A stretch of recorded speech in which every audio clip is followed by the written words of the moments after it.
We back, NFC West. Let's talk about this division. I'm going to let EJ kick us off with this. I'm not so excited about this. I think it's a runaway, but let's see what EJ got to say. Yeah, we got the defending NFC champs in this division, and we'll let you know if they're going to repeat or not. But we got a timer here. It's 1 minute to give you the record for each team. So 4 minutes for each division. 8 minutes that we're going to be talking about our predictions. 4 minutos. 8. 5. 6. Estúpido. 3, 2, 1. Andale. So, the Seattle Seahawks, I have them with an abysmal 6-11 record.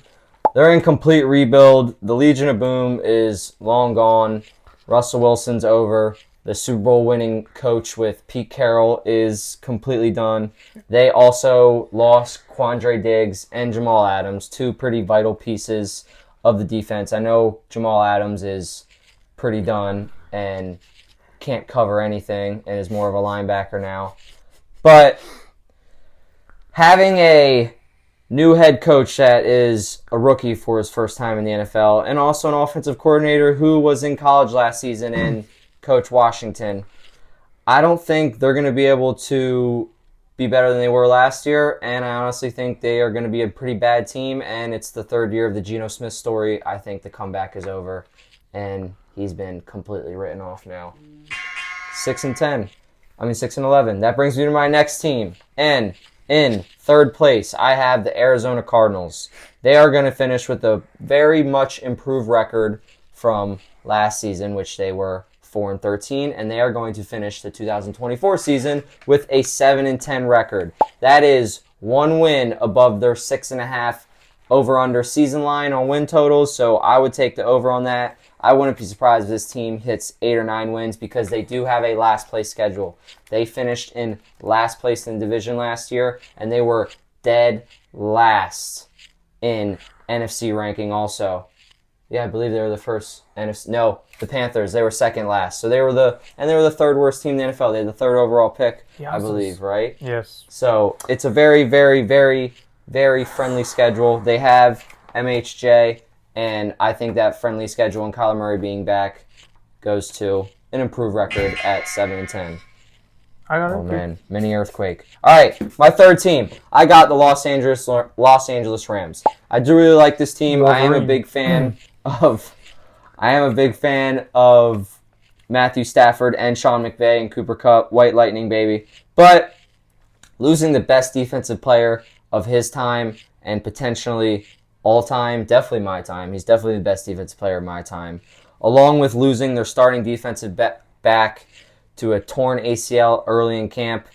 Kyren and Puka are already battling injuries. Kyren had a foot injury earlier. That may just be a maintenance thing on why they're keeping him out of practice. Puka's missing a decent amount of practice. He may not be up to par and may need to catch his rhythm. And I see them starting the season pretty slow. Also, Cooper Kupp and Matthew Stafford are another year older, and the season has a whole nother year of film on Sean McVay's scheme.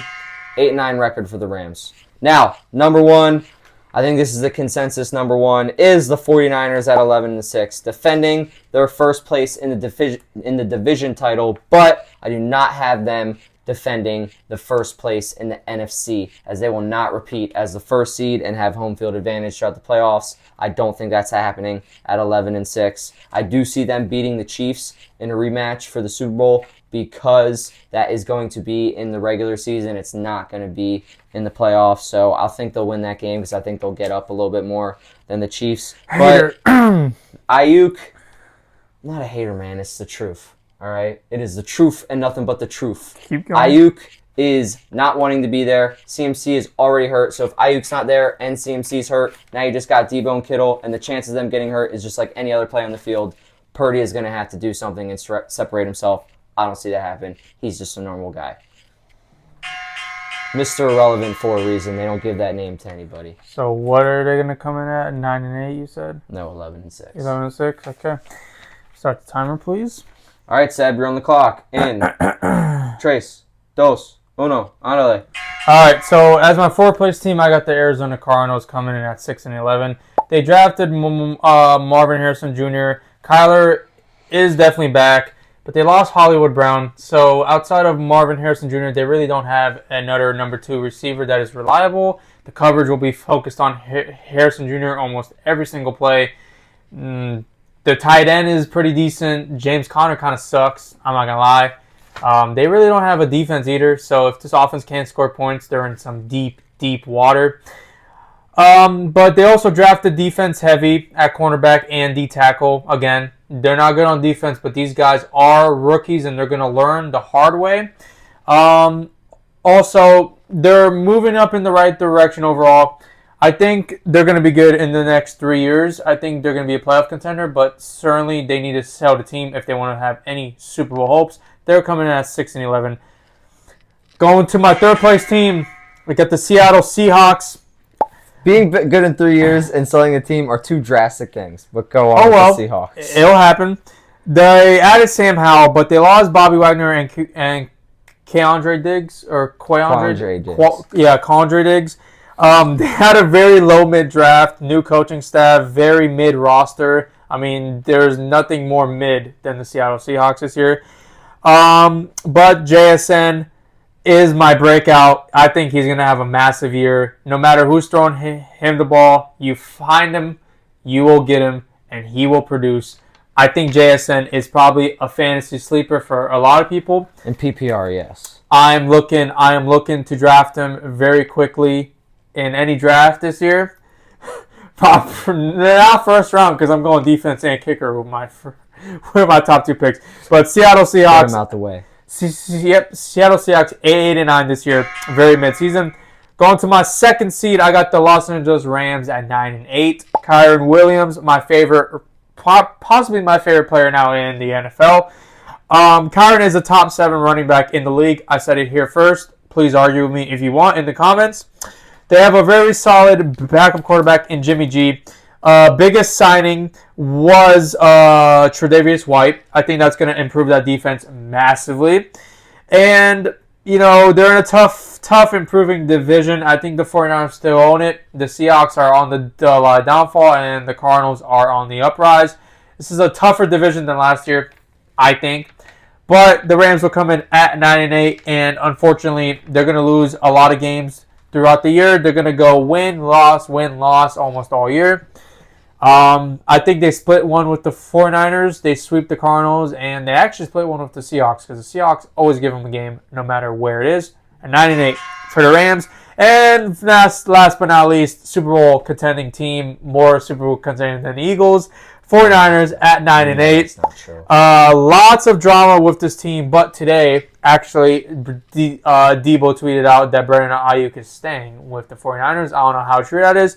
We'll find out. But a lot of drama going on with Brandon Ayuk. They also lost Trent Williams. They lost Chase Young and Arik Armstead, which is, I think, the biggest loss for this team in the offseason. Let me correct myself. They didn't lose Trent Williams, but he's holding out because of contract negotiations as we speak. They had a good draft. They drafted Ricky Parcell, which I think is going to make a big impact if Ayuk does leave. But overall, they have a chip on their shoulder. I think they are getting a little bit older as time goes on, and the injuries are going to catch up. CMC will not be that dominant again. But 49ers come in at 9-8. And that concludes my NFC West predictions. I got the 49ers going deep in the playoffs again, though. So you got to wait for that. Kyren Williams, top 7 running back, is nuts. But okay. I'll let you live with it. You think Chase Brown is up there? I don't think he's top 7. I don't even think he's top 20. It's fine. But Chase Brown is not the guy in Cincinnati. He is the guy in Cincinnati, that's for sure. But I ain't making no drastic claim that he's top 7. No. If you draft Chase Brown in fantasy, and I hope this does not come back to haunt me. I traded for him. I understand that. But if you draft Chase Brown over Zach Moss in fantasy this year, God bless you. God bless you. I mean that with all due respect. Because they're on to something. And Chase Brown will bless you. He's an Eagles fan. God don't need to bless you because Chase Brown will.